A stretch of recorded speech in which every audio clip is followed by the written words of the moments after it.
Hello everyone. Welcome to the online accountancy class of HS first year. In my previous classes, we learned the meaning of various accounting terms, right? Today, we will learn the meaning of some more terms related to accounting. And these are meaning of gain, cost of sales, discount and its types, bills receivable, bills payable, meaning of event, transaction and its types, business transaction and its characteristics. So first of all, we will learn the meaning of gain. So gain is a monetary benefit, profit or advantage resulting from a business transaction or a group of transactions. It may be earned in the ordinary course of business or by sale of fixed asset. For example, profit on sale of land. ঠিক আছে? Gain বুলি ক'লে আমি লাভ হোৱা বা যিকোনো আৰ্থিক সুবিধা পোৱাকে বুজিব লাগিব। ব্যৱসায় এটাৰ নিয়মীয়া বা অনিয়মীয়া যিসমূহ কাৰ্য আছে, means recurring and non recurring activity, তাৰ পৰা পোৱা আৰ্থিক লাভকে আমি গেইন হোৱা বা আৰ্থিক লাভ হোৱা বুলি ক'ব পাৰোঁ। উদাহৰণস্বৰূপে এটা ব্যৱসায়ৰ এটা বিল্ডিং আছিলে বা ধৰি লৈছোঁ লেণ্ড আছিলে, মাটি আছিলে আৰু সেয়া বিক্ৰী কৰি 5 লাখ ৰুপিজ কি কৰিছে পাইছে। তাকে আমি কি ক'ব পাৰোঁ 5 লাখ ৰুপিজ গেইন হোৱা বুলি ক'ব পাৰোঁ। So' gain is nothing but it is a monetary benefit. যেতিয়া আৰ্থিক লাভালাভ হ'ব তাকে আমি গেইন বুলি ক'ব পাৰোঁ। ঠিক আছে? Next is cost of sales. Cost of sales mean the cost price of the goods sold. এতিয়া ব্যৱসায় এটাই যিখিনি বস্তু চেল বা বিক্ৰী কৰিলে সেইখিনি উৎপাদন কৰোঁতে যিমান ব্যয় হ'ল তাকে আমি কষ্ট অফ চেলছ বুলি ক'ব পাৰোঁ। It means the cost of producing goods and services which are sold by the business later on. So it is known as cost of sales. So cost of sales means the cost price of the goods sold by the business. ঠিক আছে? Next is discount. Discount means a reduction on the price of goods. এতিয়া discount শব্দটো আমি প্ৰায়ে ব্যৱহাৰ কৰি থকা এটা শব্দ নহয় জানো? যেতিয়া বস্তু এটাৰ নিৰ্ধাৰিত মূল্যতকৈ কমত বিক্ৰী কৰা হয় তাকে আমি ডিছকাউণ্ট বুলি ক'ব পাৰিম। Suppose you have purchased one product at 90 rupees. Okay, you have purchased a product at 90 rupees whose price was 100. Here you received a discount of 10 rupees, right? গতিকে আমি কি ক'ব পাৰোঁ যে তুমি 10 টকা ডিছকাউণ্ট পাইছা। তুমি 100 টকাৰ বস্তুটো 90 টকাত কিনিছা, গতিকে ইয়াত তোমাৰ 10 টকা কি হৈছে ডিছকাউণ্ট তুমি পাইছা। So' discount is nothing, it means a reduction on the price of the goods. ঠিক আছে? Discounts are of two types. Discount দুই প্ৰকাৰৰ আছে। এটা হৈ গ'ল ট্ৰেড ডিছকাউণ্ট আৰু আনটো হ'ল কেছ ডিছকাউণ্ট। নাও trade discount. Trade discount is a reduction which is allowed in the price by the wholesaler or distributor in order to enable the retailer to sell the goods to customers and still to earn a profit. ঠিক আছে? Trade discount মানে হ'ল যেতিয়া এটা বস্তুৰ মূল্য distributor এজনে বা বিতৰক এজনে কম কৰি পেলাই ৰিটেইলাৰজনক দিয়ে। কিয় দিয়ে? যাতে ৰিটেইলাৰজনে কাষ্টমাৰ বা গ্ৰাহকৰ পৰা সেই মূল্যত বিক্ৰী কৰি আকৌ কি কৰিব পাৰে লাভ অৰ্জন কৰিব পাৰে। তাকেই আমি ট্ৰেড ডিছকাউণ্ট বুলি ক'ব পাৰিম। So' trade discount is a discount which is allowed by the wholesaler to the retailer. Why it is given?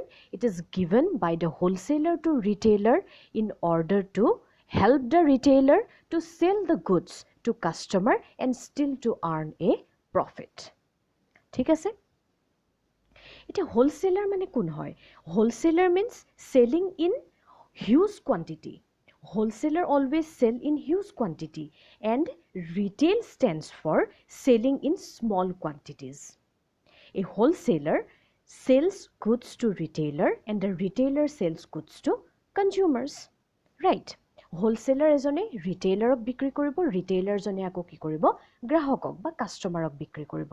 গতিকে ট্ৰেড ডিছকাউণ্ট হৈ গ'ল সেয়া ডিছকাউণ্ট যি ৰিটেইলাৰে হোলসেলাৰক দিয়ে, তাকে আমি ট্ৰেড ডিছকাউণ্ট বুলি ক'ব পাৰোঁ। Now the case discount. When the goods are sold on credit, the payment will be received at a future date.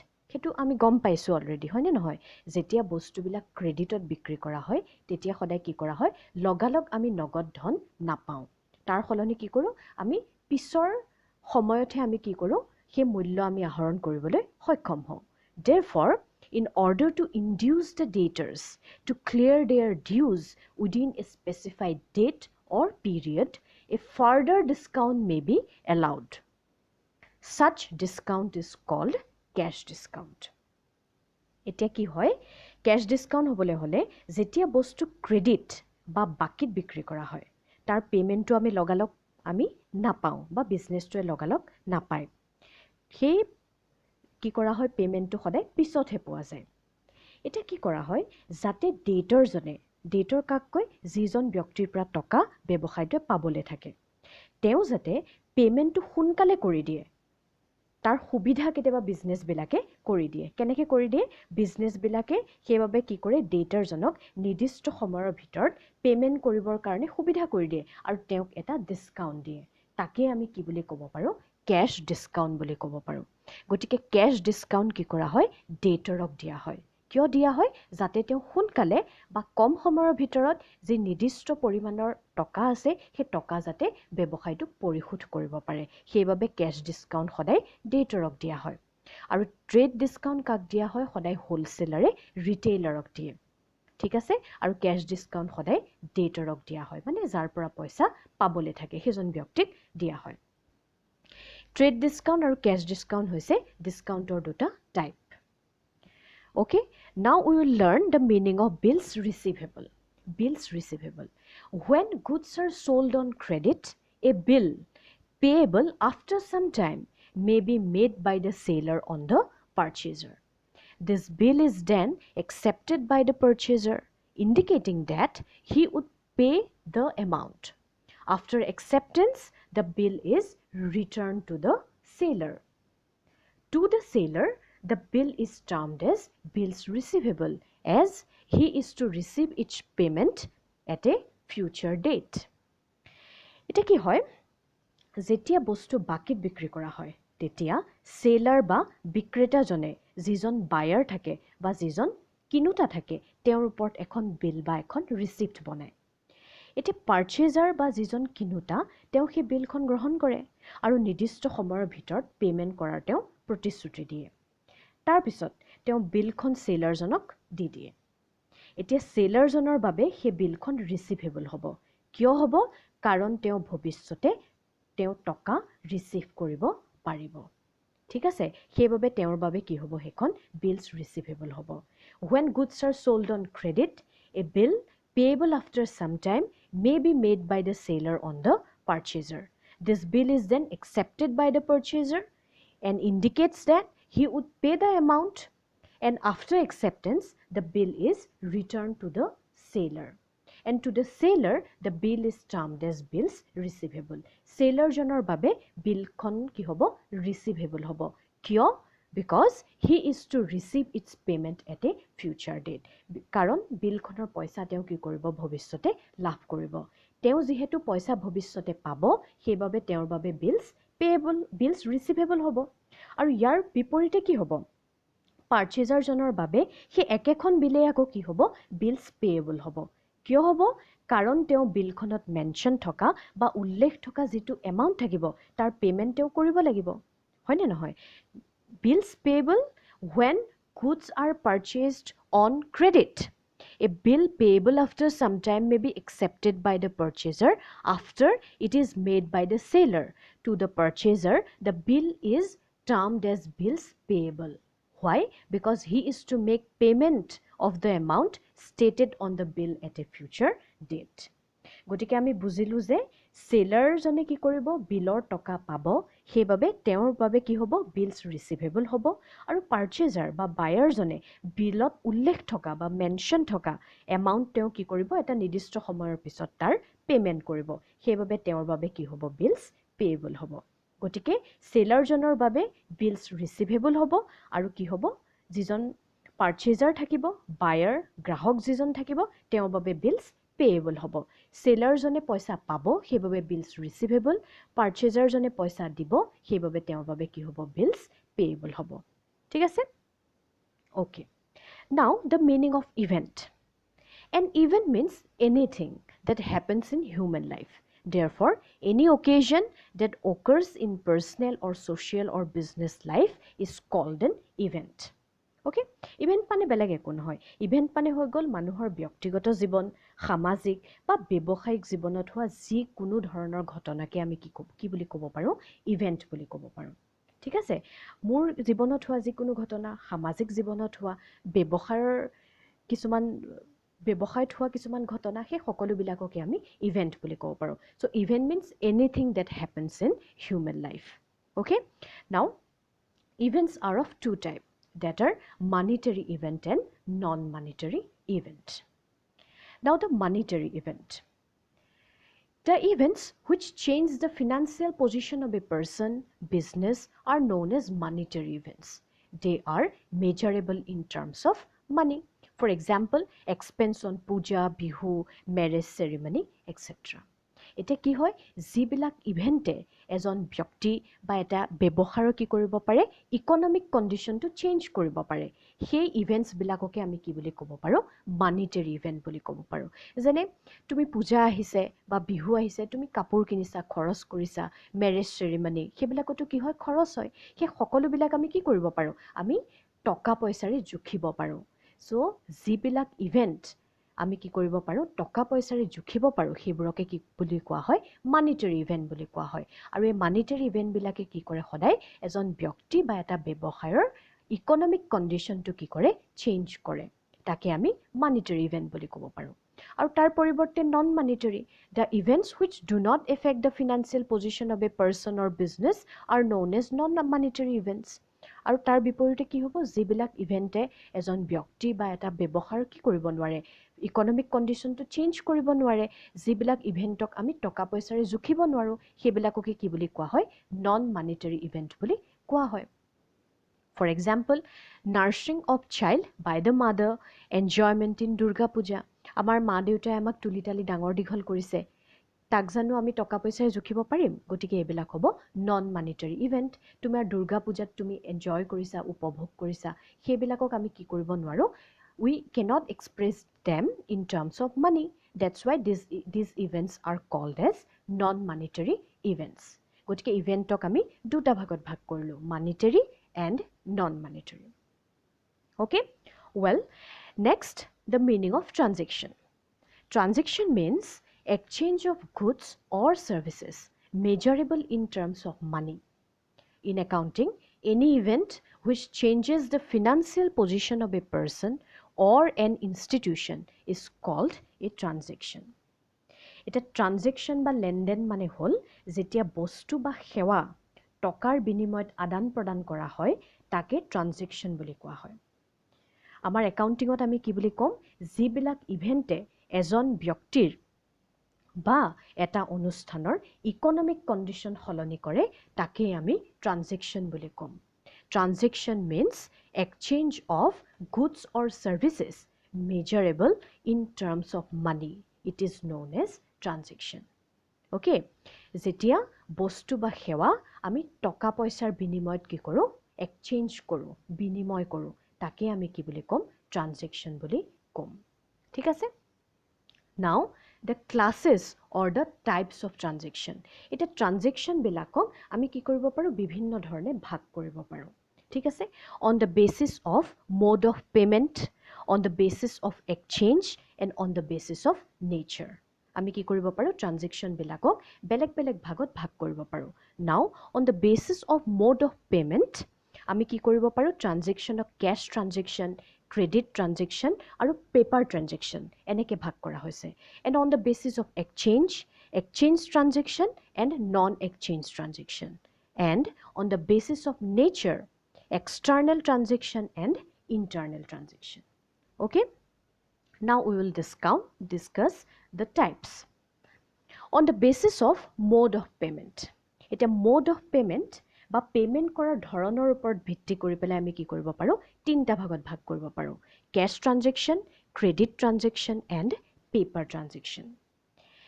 Cash transaction means a transaction where the value of transaction is paid immediately either in cash or by check is called a cash transaction. For example, purchase of machine for 5,000 in cash.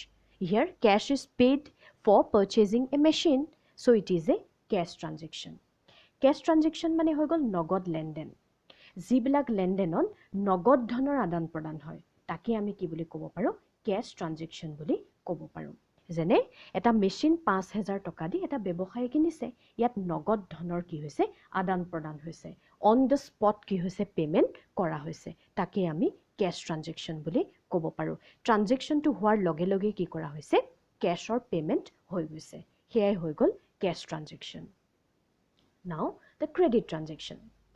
A transaction where the value involved in the transaction is paid or received at a later date is called a credit transaction.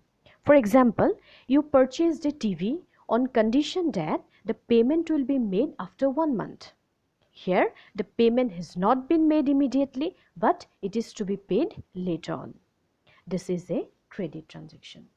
It a credit money হৈ গল বাকি এটা credit transaction হবলে হলে কি হব লাগিব ইয়াত কিন্তু নগদ ধনৰ লেনদেন হব নোৱাৰিব ক্ৰেডিট মানে বাকি গটিকে ক্ৰেডিট ট্ৰানজাকশন তেতিয়া হব যেতিয়া টকা লগালগ দি দিয়া নহয় বৰঞ্চ পিছত দিয়া হয় যেনে ধৰি লৈছো 20,000 টকা দি তুমি এটা টিভি কিনি আনিছা আৰু এটা কন্ডিশনত কিনি আনিছা যে 20,000 টকা তুমি কি কৰিবা এমাহ পিছতহে দিবা ইয়াত কি হৈছে লগালগ টকাৰ কিন্তু আদান প্ৰদান হোৱা নাই গটিকে ইয়াকে আমি কি বুলি ক'ব পাৰো ক্ৰেডিট ট্ৰানজাকশন বুলি ক'ব পাৰো অন দ্য স্পট কি কৰা হোৱা নাই পেমেন্ট কৰা হোৱা নাই পিছতহে পেমেন্ট কৰিম বুলি তুমি টিভিটো কিনি আনিছা গটিকে ক্যাশ ট্ৰানজাকশন হ'বলে হলে কি কৰিব লাগিব লগালগ কি হ'ব লাগিব টকাৰ আদান প্ৰদান হ'ব লাগিব কিন্তু ক্রেডিট ট্রানজাকশন মানে হৈ গল বাকি যেটো পিছতহে দিয়া হয় লগালগ দিয়া নহয় and the third is paper transaction.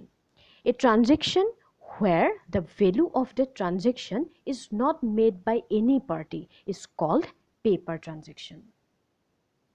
Eta paper transaction মানে হল হেবিলাক লেনদেন যত সিঙ্গল এফেক্ট হ'ব আৰু বিজনেছৰ ফালৰ পৰাই সদায় হে এফেক্টটো হ'ব যেনে ধৰি লৈছো loss of goods due to fire এটা জুই লগাৰ কাৰণে কি হৈ গল বস্তু নষ্ট হ'ল এতিয়া যিখিনি বস্তুৰ পৰা প্ৰফিট পালেহেতেন এতিয়া জুই লগাৰ কাৰণে কি কৰা হৈছে হে প্ৰফিটখিনি আৰু নেপায় এটা এই ট্ৰানজেকশনটোৱে বিজনেছটো কি কৰা হৈছে ফিনান্সিয়েল পজিশনটো চেঞ্জ হৈছে কিন্তু ইয়াত ডাবল এফেক্ট নহলে মানে কি হৈ গল বস্তুৰ বিনিময়ত কিন্তু টকা নাহিলে তুমি বস্তুখিনি জুইৰ কাৰণে গুটেখিনি কি হৈ গল লছ হৈ গল নষ্ট হৈ গল তাৰ বিনিময়ত কিন্তু কি কৰা হোৱা নাই একো টকা পোৱা হোৱা নাই গটিকে তাকে কি বুলি কোৱা হ'ব পেপাৰ ট্ৰানজেকশন বুলি কোৱা হ'ব বাৰো এটা আমি উদাহৰণ লব পাৰো ধৰি লৈছো তোমাৰ ওচৰত 1000 টকা আছিল 1000 টকা তোমাৰ হেৰাই গল এতিয়া কি হৈ গৈছে পইচা তোমাৰ ওচৰৰ পৰা গুচি গল কিন্তু এই ট্ৰানজেকশনটো হোৱাৰ কাৰণে তাৰ বিনিময়ত কিন্তু তুমি ৰিটাৰ্ণত একো নেপালা গটিকে এটো কি হ'ব পেপাৰ ট্ৰানজেকশন হ'ব ঠিক আছে নাও on the basis of exchange কি কৰা হৈছে ট্ৰানজেকশনক দুটা ভাগত ভাগ কৰা হৈছে exchange transaction and non-exchange transaction. Exchange transaction when a transaction involves any exchange of value between two parties. It is called an exchange transaction. এটা কি হ'ব যেতিয়া এটা ট্ৰানজেকশনত দুটা পাৰ্টিৰ মাজত মূল্যৰ বিনিময় হ'ব তাকে আমি exchange transaction বুলি ক'ব পাৰো ঠিক আছে আকৌ non exchange transaction কেতিয়া হ'ব when a transaction does not involve any exchange of value between two party it is called a non exchange transaction যেতিয়া এটা ট্ৰানজেকশনত দুটা পাৰ্টিৰ মাজত মূল্যৰ কোনো বিনিময় নহব তেতিয়া আমি কি বুলি ক'ব পাৰো non exchange transaction বুলি ক'ব পাৰো এটা এক্সাম্পল দিব বিচাৰিছো মই এখিনিত যে for example voluntary donation of cash to NGO non government organisation without receiving anything in return ঠিক আছে যে কোনো নন গভৰ্ণমেণ্ট অৰ্গেনাইজেশ্যনলৈ কি কৰা হৈছে কিছুমান স্বেচ্ছামূলক কেতিয়াবা কোনো ব্যক্তিয়ে অনুদান আগবঢ়ায় যাৰ বিপৰীতে কিন্তু তেওঁৰ একো লাভ নহয় ঠিক আছে সেইটোৱে কি হ'ব এটা নন এক্সচেঞ্জ ট্ৰানজেকশ্যনৰ উদাহৰণ হ'ব তুমি টকা দিছা ইয়াত NGO তোলে কি কৰা হৈছে অনুদান দিয়া হৈছে কিন্তু তাৰ বিনিময়ত একো মূল্য তেওঁ পোৱা হোৱা নাই স্বেচ্ছামূলকভাৱে তেওঁ দিছে য'ত কি হোৱা নাই there is no exchange of value between two parties. It is known as non-exchange transaction. When a transaction involves any exchange of value between two parties, it is called an exchange transaction. And when a transaction does not involve any exchange of value between two parties, it is called a non-exchange transaction. Okay? Now, on the basis of nature, এতিয়া প্ৰকৃতিৰ ওপৰত ভিত্তি কৰি পেলাই আকৌ transaction বিলাকক দুটা ভাগত ভাগ কৰা হৈছে এক্সটাৰ্নেল আৰু ইণ্টাৰনেল বাহ্যিক আৰু আভ্যন্তৰীণ A transaction which takes place between two different parties is called an external transaction.